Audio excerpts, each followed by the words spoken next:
Welcome to PS news. ముందుగా headlines చూద్దాం. పార్వతీపురం మన్యం జిల్లా కురుపాంలో ప్రజాగలం సభ. ఎండలు మండిపోతున్నా ప్రజల ఉధృతి తగ్గడం లేదన్న చంద్రబాబు. ఫ్యాన్ నుంచి గాలి కూడా రావడం లేదని ఎద్దేవా.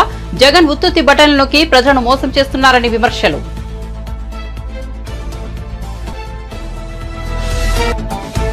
చంద్రబాబును నమ్మడం అంటే కొండచెరువు నోట్లో తలకాయ పెట్టడమే అంటూ సీఎం జగన్ తీవ్ర విమర్శలు. టీడీపీ అధినేత గత చరిత్ర ఇదేనని విమర్శించిన వైసీపీ అధినేత 2014లో ఇచ్చిన హామీలను ఎందుకు నెరవేర్చలేకపోయారని విమర్శలు.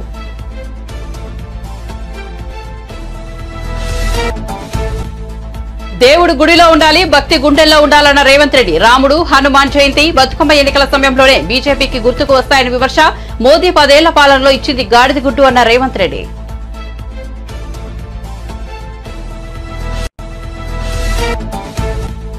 బొత్స సత్యనారాయణ వ్యాఖ్యలపై మండిపడ్డ పురంధేశ్వరి. ప్రధాని పదవికి మోదీ విలువ లేకుండా చేశారన్న బొత్స. మోదీని విమర్శించే అర్హత బొత్సకు లేదన్న పురంధేశ్వరి. పోక్సో వ్యాగన్ స్కామ్ ను ప్రజలు ఇంకా మర్చిపోలేదని వ్యాఖ్య.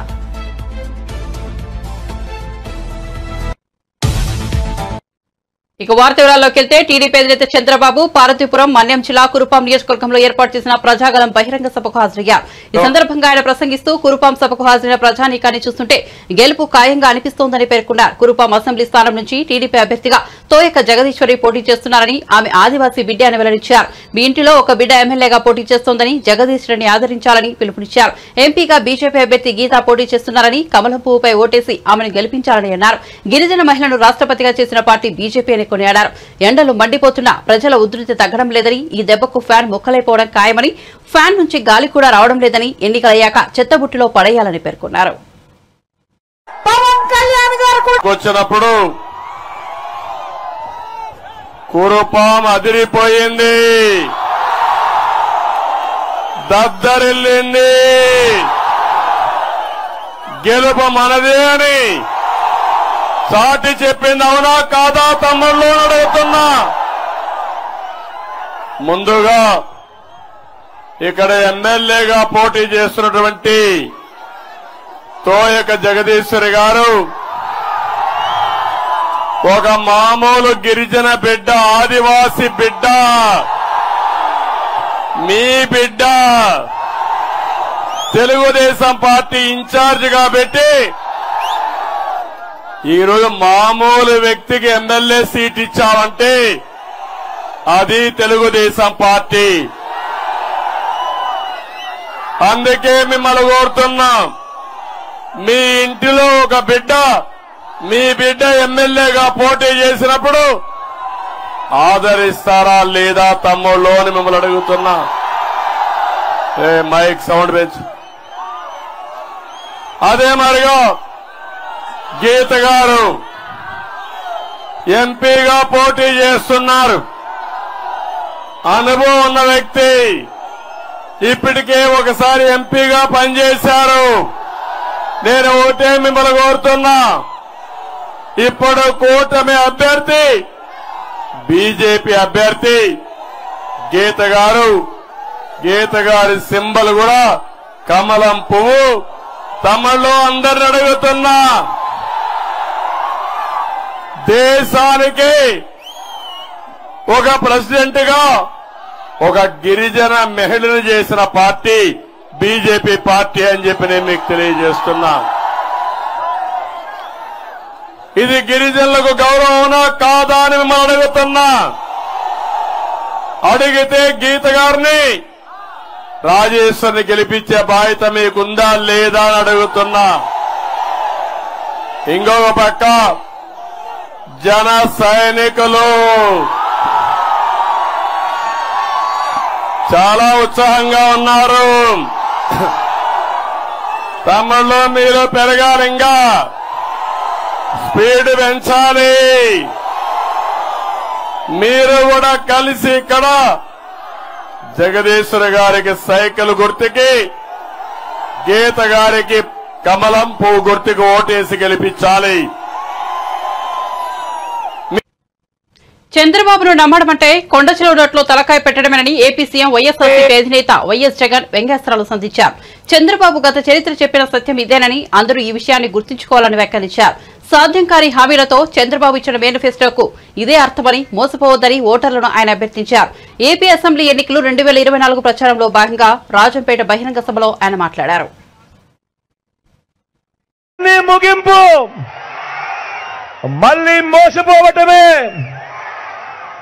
చంద్రబాబును నమ్మటము అనంటే కొండ చిలువ నోట్లో తలకాయ పెట్టడమే అన్నది ప్రతి ఒక్కరిని కూడా గుర్తుంచుకోమని కోరుతా ఉన్నా. ఇదే తన గత చరిత్ర చెప్పిన సత్యం. ఇదే సాధ్యం కాని హామీలతో తానిచ్చిన మేనిఫెస్టోకు ఇదే అర్థం. ఈ విషయాలు ప్రతి ఒక్కరిని కూడా గుర్తుపెట్టుకోవాల్సిందిగా కూడా మీ అందరితో కూడా సవినయంగా కోరుతా ఉన్నా. మొన్న ఈ మధ్యనే చంద్రబాబు ప్రధానమంత్రిని, దేశ హోంమంత్రి గారిని ఏపీలో వీరందరితో కూడా ఉమ్మడి సభలు పెట్టిస్తా ఉన్నాడు. ఈ ఉమ్మడి సభలు పెడుతూ చంద్రబాబు నాయుడు ప్రధానమంత్రి, అమిత్ షాను, చంద్రబాబు నాయుడు వీళ్ళందరితో కూడా ఉమ్మడి సభలు పెట్టిస్తా ఉన్నప్పుడు ప్రజలంతా కూడా ఏం ఆశించారు వీళ్ళ దగ్గర నుంచి? ప్రధానమంత్రి వస్తా ఉన్నాడు, అమిత్ షా వస్తా ఉన్నాడు, చంద్రబాబు నాయుడు పక్కన కూర్చోబెట్టుకొని వీళ్ళందరితో సభలు పెట్టిస్తా ఉన్నారు కదా. మరి వీరందరి దగ్గర నుంచి ప్రజలందరూ ఏం ఆశించారు? ప్రజలందరూ కూడా 10 ఏళ్ల క్రితమే మనకు రావాల్సిన ప్రత్యేక హోదా కనీసం ఇప్పటికైనా కూడా వీళ్ళు ఇస్తారేమో, ఈ మాట వాళ్ళ నోట్లో నుంచి వస్తుందేమో అని ప్రజలందరూ ఎంతో ఆశగా ఎదురు చూశారు. కానీ ఈ ప్రకటన చేస్తారేమో అని చెప్పి ఎదురు చూసిన ప్రజలు నిరాశ మిగిలింది. ప్రజలకు, రాష్ట్ర ప్రజలకు కావాల్సిన ఒక్క మాట కూడా మాట్లాడకుండా చంద్రబాబు నాయుడికి ఏం కావాలి, దత్తపుత్రుడికి ఏం కావాలి, వదినమ్మకి ఏం కావాలి, దుష్ట చతుష్టయానికి ఏం కావాలి అని వీళ్లకు సంబంధించిన మాటలు మాత్రమే మాట్లాడి మన మీద 4 రాళ్లు వేసి మొన్నటిదాకా ఇదే చంద్రబాబును, అదే మోడీ గారు ఇంతటి అవినీతిపరుడు దేశ చరిత్రలో ఎవడు ఉండడు అని చెప్పిన అదే నోటితోనే దేవుడు గుడిలో ఉండాలి, భక్తి గుండెల్లో ఉండాలి. పోలింగ్ బూత్ లో ఓట్ల కోసం అడుక్కునే బిచ్చగాళ్లలాగా రాముడినో హనుమంతుడినో వాడుకున్నారంటే మిమ్మల్ని ఆ దేవుడు కూడా క్షమించడని చెప్పి బీజేపీ వాళ్ళని చెబుతున్నా అని తెలంగాణ ముఖ్యమంత్రి రేవంత్ రెడ్డి అన్నారు. నర్సాపూర్ కాంగ్రెస్ ప్రచార సభలో ఆయన మాట్లాడుతూ ప్రధాని మోదీ రాజ్యాంగాన్ని మార్చాలని, రిజర్వేషన్లు రద్దు చేయాలని కుట్రలు చేస్తున్నారని ఆరోపించారు. ఎన్నికలు వచ్చినప్పుడల్లా బీజేపీకి రాముడు, హనుమాన్ జయంతి, బతుకమ్మ, బోనాల పండుగలు గుర్తుకొస్తాయని ఎద్దేవా చేశారు. మన తాతలు తండ్రులు ఈ పండుగలు చేయలేదా అని ప్రశ్నించారు. కేసీఆర్ వయసు మీద పడిందని, ఇప్పటికైనా ఆయన బుద్ధి తెచ్చుకోవాలన్నారు. ప్రజలు ఆయనను బండకేసి కొట్టారని తిరస్కరించారని, ఈ ఎన్నికల్లో బీఆర్ఎస్ అభ్యర్థులకు డిపాజిట్ కూడా రాదన్నారు. మెదక్ నుంచి నీలబద్దును గెలిపించాలని విజ్ఞప్తి చేశారు.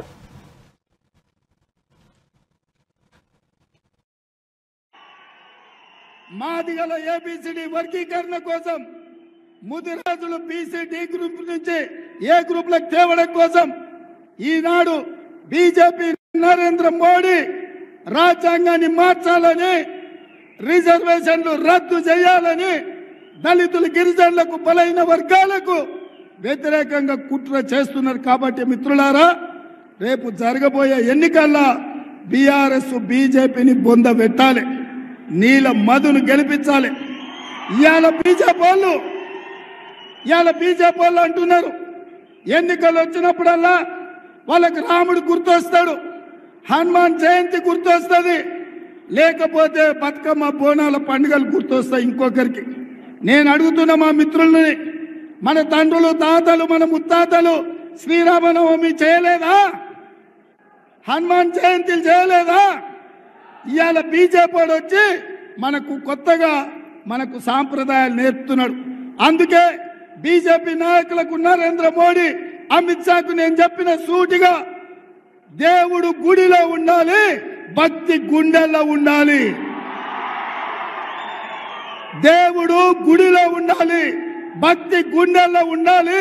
పోలింగ్ బూత్ లో ఓట్ల కోసం అడుక్కునే బిచ్చగాళ్ళలాగా రాముడినో హనుమంతునో వాడుకుంటురంటే మిమ్మల్ని ఆ దేవుడు కూడా క్షమించడని చెప్పి బీజేపీ వాళ్ళకి చెప్పిన. ఇవాళ నిన్న చంద్రశేఖరరావు వచ్చిందంట. ఇక ఆయన బస్సు యాత్ర చూస్తుంటే వెనకడికి కూడా తిక్కలోడు తిరునాళ్ళకు పోతే ఎక్కడానికి దిగడానికే సరిపోయిందంట. పెద్దలు మదన్ రెడ్డి గారిని ఏదేదో అనిపోయిందంట. చంద్రశేఖరరావు వయసు మీద పడ్డది, ఇప్పటికైనా బుద్ధి తెచ్చుకో. ప్రజలు నిన్ను బండకేసి కొట్టిండ్రు, ఈ ప్రాంత ప్రజలు నిన్ను తిరస్కరించిండ్రు, నిన్ను ఓడగొట్టిండ్రు. రేపు రాబోయే పార్లమెంట్ ఎన్నికల్లో నీ అభ్యర్థికి డిపాజిట్ కూడా గల్లంత అవుతుంది. అది ఇక్కడి నుంచే నర్సాపూర్ నుంచే పునాదులు పడతాయి, బీఆర్ఎస్ ను ఓడగొడతారు. అందుకే మిత్రులారా, ఈ ఎన్నికల్లో మీ అందరికీ నా విజ్ఞప్తి ఒకటే. 25 ఏళ్లు బీజేపీని చూసిండ్రు, బీఆర్ఎస్ ను చూసిండ్రు. ఈ ఎన్నికల్లో ఈ దేశంలో ఈ రాష్ట్రంలో కాంగ్రెస్ అధికారంలో ఉంటుంది, అభివృద్ధి పనులు చేపడుతుంది. ఒక బలహీన వర్గాల నుంచి ఇచ్చిన నీలం మధును ఈ ఎన్నికల్లో గెలిపించండి. అప్పుడు ఈ ప్రాంతానికి మెగాస్టార్ చిరంజీవి భారత రెండో అత్యున్నత పురస్కారం పద్మవిభూషణ్ అందుకున్నారు. గురువారం సాయంత్రం రాష్ట్రపతి ద్రౌపది ముర్ము చేతుల మీదుగా మెగాస్టార్ ఈ పురస్కారాన్ని అందుకున్నారు. సీనియర్ నటి వైజయంతిమాలకు కూడా పద్మవిభూషణ్ పురస్కారం అందించారు. న్యూఢిల్లీలోని రాష్ట్రపతి భవన్లో గురువారం పద్మ పురస్కారాల ప్రదానోత్సవం జరిగింది.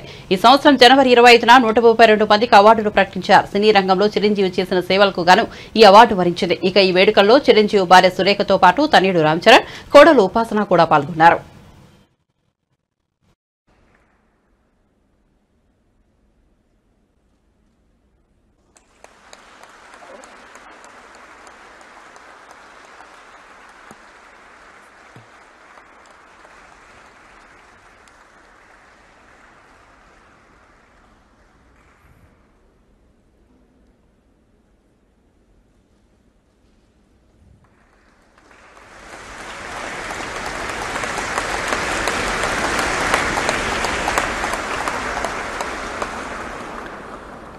पद्म भूषण जस्टिस सुश्री एम फातिमा बीवी मरणोपरांत लोक कार्य उनकी बहन.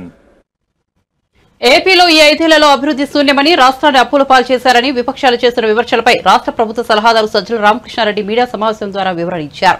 ఈ 4 ఏళ్ల 10 నెలల సమయంలో పయనీర్ అల్యూమినియం, అపోలో ట్రైస్, గ్రాసిక్ ఇండస్ట్రీస్, గాయత్రి వంటి భారీ పరిశ్రమలు వచ్చాయని, ఇవన్నీ 1000 కోట్లు 2000 కోట్లకు పైబడి పెట్టుబడులు పెట్టిన సంస్థలని వివరించారు. భోగాపురం అంతర్జాతీయ విమానాశ్రయం, కర్నూలు ఎయిర్పోర్ట్, రాష్ట్రంలో 17 మిలిటరీ కాలేజీలు, 10 ఫిషింగ్ హార్బర్లు, 6 ఫిష్ ల్యాండింగ్ సెంటర్లు, ఇదంతా మా ప్రభుత్వంలో జరిగిన అభివృద్ధి కాదా అని ప్రశ్నించారు. మధ్యలో కోవిడ్ వచ్చిందన్న సంగతి మర్చిపోరాదని సజ్జల పేర్కొన్నారు. 2 ఏళ్లు కోవిడ్ తోటి సరిపోయిందని, ఆ సమయంలోనూ ప్రభుత్వం యాక్టివ్గానే ఉందని స్పష్టం చేశారు. కోవిడ్ సంక్షోభం వేళ వాలంటీర్లు, సచివాలయ సిబ్బంది, వైద్యారోగ్య సిబ్బంది, ఇతర క్షేత్రస్థాయిలో సిబ్బంది అందించిన సేవలు బ్రహ్మాండంగా ఉన్న సంగతి అందరికీ తెలుసునని పేర్కొన్నారు.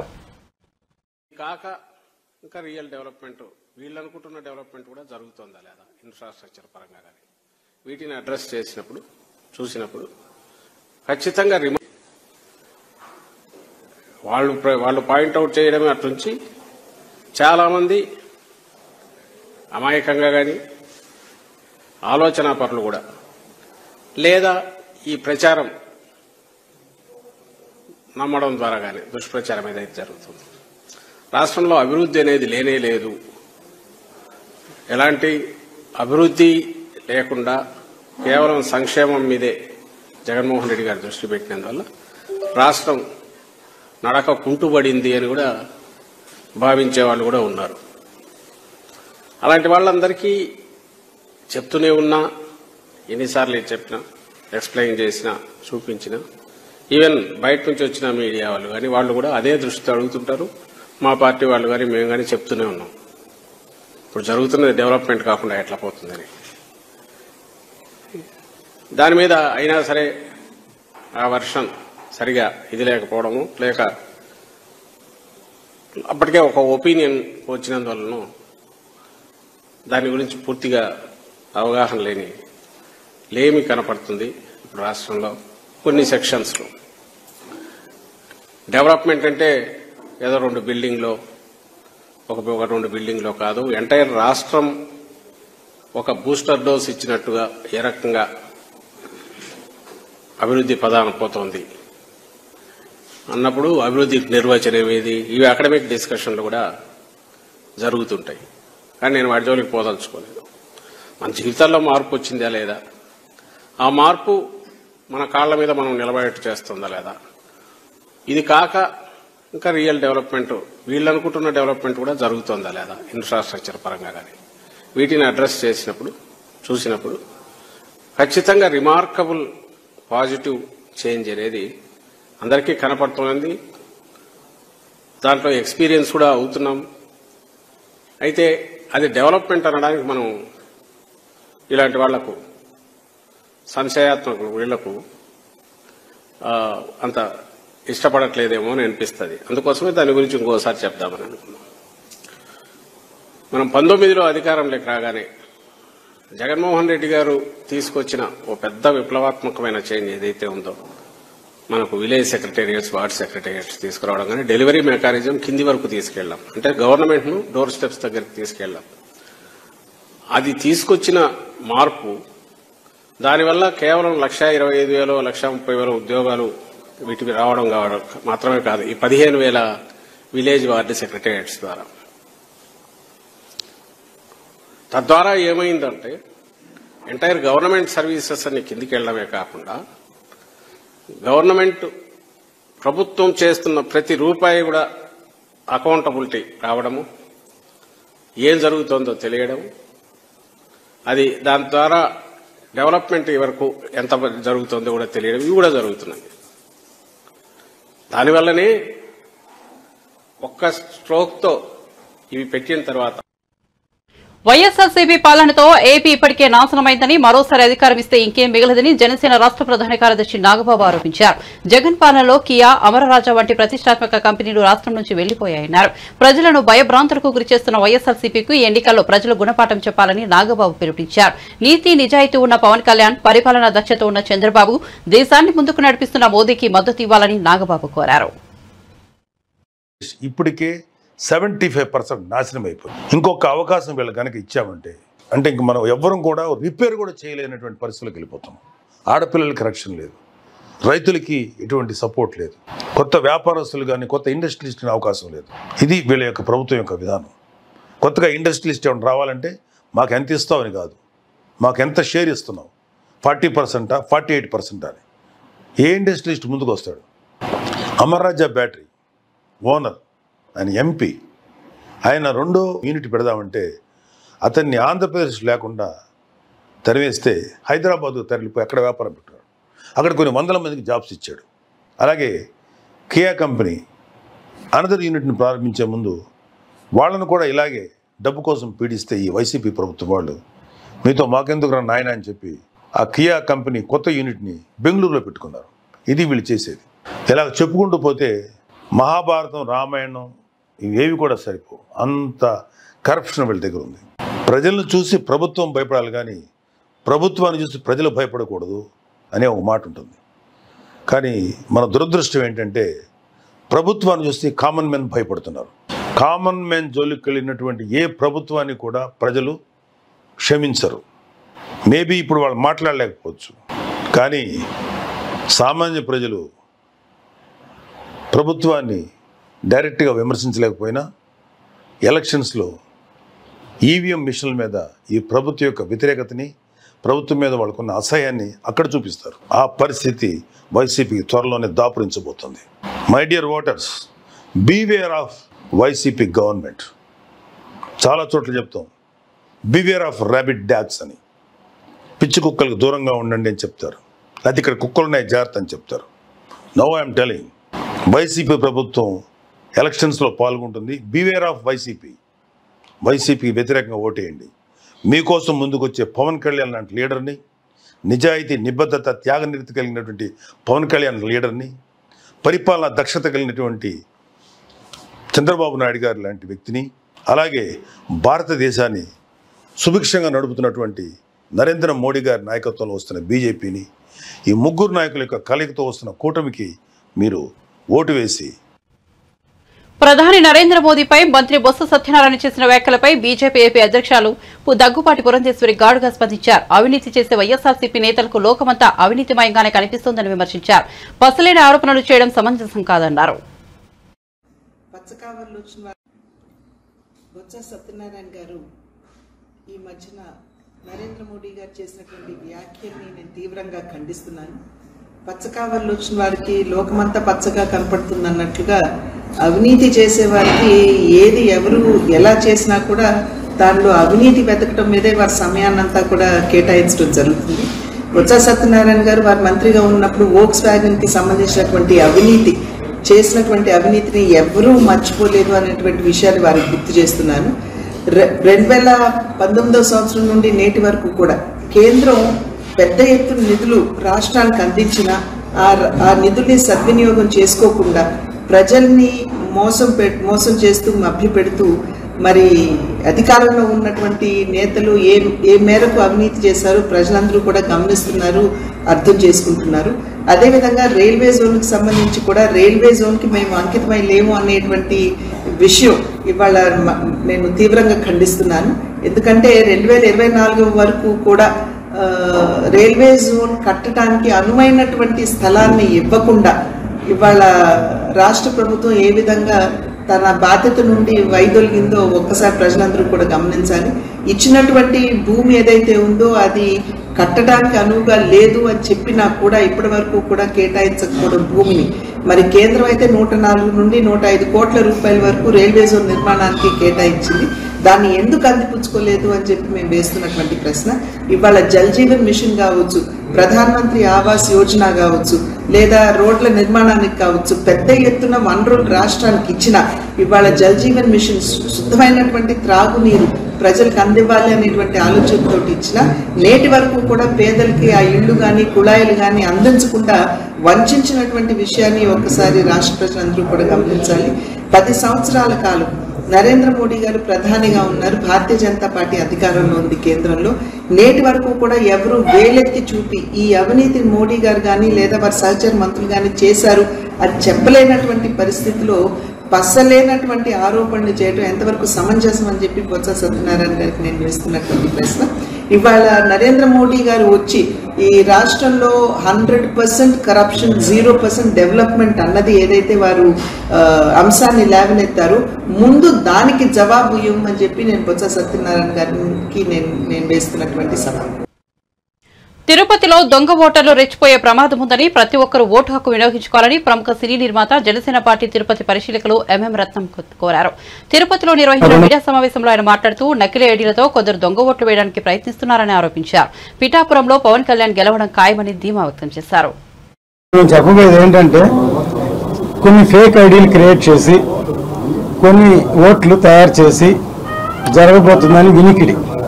సో మీరు ఎంతో అప్రమత్తంగా కనుక ఓటు వేయకపోతే ఎలక్షన్ కమిషన్ తీసుకునే యాక్షన్కి జైలుకి వెళ్లాల్సి వస్తుంది, అరెస్ట్ అవుతారు. సో ఎవరైనా సరే వాటికి లోబడి అలాంటి పనులు చేయొద్దు, స్వచ్ఛందంగా ఓట్లు వేయండి దయచేసి. మంచి నాయకులను ఎన్నుకుంటే మంచి పాలన వస్తుంది, మీ అందరూ బాగుంటారు. ఇది వెంకటేశ్వర స్వామి సన్నిధి తిరుపతి, అటువంటి స్వామివారి సన్నిధిలో ఈ తిరుపతి చాలా ప్రాముఖ్యమైంది. ఒక ఎమ్మెల్యే అంటే ఒక మినిస్టర్ లెవెల్ అటువంటి ప్రదేశం. అందుకని ప్రతి ఒక్కరూ వచ్చి ఓటేయాలి, స్వచ్ఛందంగా ఎలక్షన్ జరగాలి. ఎవరు ఎటువంటికి లోన్ అవ్వకుండా ఫేక్ ఐడీలు పెట్టి చాలామంది ఎలాగో ఎలక్షన్ జరపాలని ప్రయత్నిస్తున్నారని మాకు విషయం తెలిసింది. జాగ్రత్తగా ఉండండి, లేకపోతే మీరు యాక్షన్ గురి అవుతారు. ఆల్రెడీ పిఠాపురం ప్రజలు వన్ సైడ్ వార్ లాగా అయిపోయింది అక్కడ. అందుకనే చాలామందిని అక్కడ ఇన్పుట్ చేశారు. చాలామంది అక్కడ వెళ్ళి కళ్యాణ్ గారిని ఓడించాలని ఇంటికి ₹1,00,000 ఇస్తాం, మీరు ఎవరు వెళ్ళి ఓటు వేయొద్దు అంటున్నారు. ఇది కొత్త ఫార్ములా. డబ్బులు ఇచ్చి ఓటు వేయమంటారు, ఈ డబ్బులు ఇచ్చి ఓటు వేయకుండా ఆపడానికి కూడా ప్రయత్నిస్తున్నారు. ఆ భయం వచ్చింది కాబట్టి ఇంకా ఎంత పెద్ద మీటింగ్ పెట్టినా ఏం జరగదు. కళ్యాణ్ గారు అతిపెద్ద మెజార్టీతో గెలబోతున్నారు. సార్, ఇండస్ట్రీ వేరు, రాజకీయం వేరు. అభిమానం ఉండొచ్చు, ఎవరికైతే అభిమానం ఉందో వాళ్ళు వచ్చి ఇప్పుడు చూస్తున్నారు మీడియాలో చాలా మంది కళ్యాణ్ గారు రావాలని కోరుకుంటున్నారు. ఎప్పుడైనా సరే మంచి పరిపాలన రావాలి. వస్తే ఇంతవరకు ఎవరి ప్రభుత్వం వచ్చినా సినిమా ఇండస్ట్రీకి సంబంధించి అందరినీ పిలిచి అందరికీ రాయితీలు ఇవ్వడం, మంచి చేయడం, అవార్డ్స్ ఇవ్వడం చేసేవాళ్ళు. కానీ ఈ సీఎం వచ్చిన తర్వాత అసలు ఉన్నవి తీసేసి తక్కువ వాళ్ళకి కళ్యాణ్ గారు పాలిటిక్స్లో ఉన్నారని 10 రూపాయలకి టికెట్ అమ్మాలి, 20 రూపాయలకి టికెట్ అమ్మాలి, 10 రూపాయలకి మేము టిప్స్ కూడా ఇవ్వం కదా. ఇన్ని కోట్లు పెట్టి సినిమా తీస్తే ఎలాగూ అలా చూపించాలంటే ఆయనే డబ్బులు పెట్టి సినిమా తీసి ఫ్రీగా చూపించవచ్చు. ఫ్రీగా టికెట్ అన్నా కూడా టైం వేస్ట్ చేసి జనం థియేటర్కి రారు. సినిమా బాగుంటేనే ఎంటర్టైన్మెంట్ వస్తారు. సో అలాంటి ఇండస్ట్రీని తొక్కాలని ప్రయత్నిస్తే అది ఎవరు సినిమా ఇండస్ట్రీ హర్షించవు. క్యాడర్ బలంగా ఉన్నది, అందరూ ఒకటిగా సమిష్టిగా ఫైట్ చేస్తున్నారు కాబట్టి ఇప్పుడు ఎవరి దగ్గర పంచుకుని వాళ్ళ ప్రకారం వర్క్ చేస్తున్నారు. క్రమంగా జనసేన క్యాడర్ 10 ఏళ్లుగా ఎంపీగా ఉన్న అవినాష్ రెడ్డి కడపకు ఏం చేశారని ఏపీ కాంగ్రెస్ అధ్యక్షులు వైఎస్ షర్మిల ప్రశ్నించారు. పులివెందుల నియోజకవర్గంలో ఆమె ఎన్నికల ప్రచారం నిర్వహించారు. ఈ సందర్భంగా ఆమె మాట్లాడుతూ కడప స్టీల్ ప్లాంట్ కోసం అవినాష్ రెడ్డి ఒక్క పోరాటమైనా చేశారా? ఆయన కేసుల కోసమే ఢిల్లీకి వెళ్తున్నారు తప్ప ప్రజల కోసం కాదన్నారు. వివేక హత్య కేసులో అవినాష్ రెడ్డిని సీబీఐ నిందితుడిగా చేర్చిందని, అవినాష్ రెడ్డిని జగన్మోహన్ రెడ్డి కాపాడుతున్నారని షర్మిల పేర్కొన్నారు. రెడ్డి గారు ఇప్పుడు కొత్తగా ఎంపీ కాదు, 10 సంవత్సరాలుగా ఎంపీగా ఉన్నాడు. మరి 10 సంవత్సరాలుగా ఎంపీగా ఉండి అవినాష్ రెడ్డి గారు కనీసం కడప స్టీల్ ఫ్యాక్టరీ కోసమైనా ఒక్క పోరాటమైనా చేశాడా? కడప స్టీల్ ఫ్యాక్టరీ అన్నది రాజశేఖర రెడ్డి గారి కళ. పార్లమెంటుకు పోతున్నారు, వస్తున్నారు, ఢిల్లీకి పోతున్నారు, వస్తున్నారు. కానీ అవినాష్ రెడ్డి గారు 10 సంవత్సరాలలో ఒక్కసారైనా కడప స్టీల్ కోసం కొట్లాడారా? అక్కడ ఒక ధర్నా చేశారా? ఏదైనా సాధించుకొచ్చారా? ఢిల్లీకి వెళ్ళినప్పుడల్లా సిబిఐ కోసం ఆయనను కోసం వెళ్తున్నారు తప్పితే కడప స్టీల్ ఫ్యాక్టరీ కోసమో ఓట్లేసిన మీకు మళ్ళీ ఏదైనా చెయ్యాలి అన్న తపన మాకైతే కనిపించలేదు. కాబట్టి ఈరోజు రాజశేఖర రెడ్డి బిడ్డ ధైర్యంగా నిలబడింది. నేనైతే మేలు చేయగలను అన్న నమ్మకం నాకుంది. పైగా అవినాష్ రెడ్డి గారు వివేకానంద రెడ్డి గారి హత్య చేసిన కేసులో సిబిఐ నిందితుడిగా, అక్యూజ్డ్గా చేర్చిన వ్యక్తి అవినాష్ రెడ్డి గారు. హత్య చేయించిన వారిలో అవినాష్ రెడ్డి గారు ఉన్నారు అని సిబిఐ ఆరోపణ చేస్తుంది. మరి 5 సంవత్సరాలైంది వివేకానంద రెడ్డి గారు చనిపోయి, హత్య చేయబడి, గొడ్డలితో 7 సార్లు నరికి వివేకానంద రెడ్డి గారిని హత్య చేయడం జరిగింది. 5 సంవత్సరాలైంది. ఈ రోజు వరకు కూడా వివేకానంద రెడ్డి గారి హత్య కేసులో న్యాయం జరగలేదు. సునీతారెడ్డి వివేకానంద రెడ్డి గారి బిడ్డ. తిరగని కోర్టు లేదు, ఎక్కని మెట్టు లేదు, తట్టని తలుపు లేదు న్యాయం కోసం. 5 సంవత్సరాలుగా పోరాటం చేస్తున్నా కూడా ఈ రోజు వరకు న్యాయం జరగలేదు. ఎందుకంటే సాక్షాత్ జగన్మోహన్ రెడ్డి గారు ముఖ్యమంత్రి హోదాలో ఉండి అవినాష్ రెడ్డి గారు చేయించారు అని సిబిఐ చెప్తున్న అవినాష్ రెడ్డి గారిని కాపాడుకుంటూ వచ్చాడు జగన్మోహన్ రెడ్డి గారు. 5 సంవత్సరాలు కాపాడటమే కాకుండా ఇప్పుడు మళ్ళీ అవినాష్ రెడ్డికి టికెట్ ఇవ్వడం జరిగింది జగన్మోహన్ రెడ్డి గారు. అంటే జగన్మోహన్ రెడ్డి గారు చెప్పదలుచుకున్నది, ఇలా హత్య చేయించిన వాళ్ళే మళ్ళీ అధికారంలోకి రావాలి, అధికారం వాడుకొని తప్పించుకొని తిరగాలి, ఇలాంటి వాళ్ళే మళ్ళీ చట్టసభలకు వెళ్ళాలి అని. బులెటిన్ ముగించే ముందు హెడ్లైన్స్ మరోసారి చూద్దాం.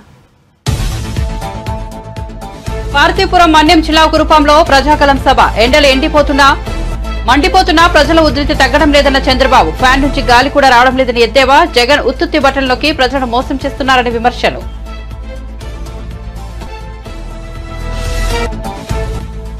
చంద్రబాబును నమ్మడం అంటే కొండచిలో నోట్లో తలకాయ పెట్టడమే అంటూ సీఎం జగన్ తీవ్ర విమర్శలు. టీడీపీ అధినేత గత చరిత్ర ఇదేనని విమర్శించిన వైసీపీ అధినేత 2014లో ఇచ్చిన హామీలను ఎందుకు నెరవేర్చలేకపోయారని విమర్శలు.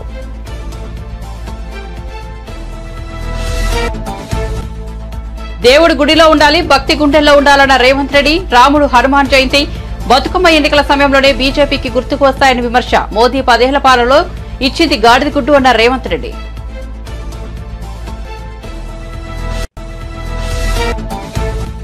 బొత్స సత్యనారాయణ వ్యాఖ్యలపై మండిపడ్డ పురంధేశ్వరి. ప్రధాని పదవికి మోదీ విలువ లేకుండా చేశారన్న బొత్స. మోదీని విమర్శించే అర్హత బొత్సకు లేదన్న పురంధేశ్వరి. ఫోక్స్ వ్యాగన్ స్కామ్ ను ప్రజలు ఇంకా మర్చిపోలేదని వ్యాఖ్య.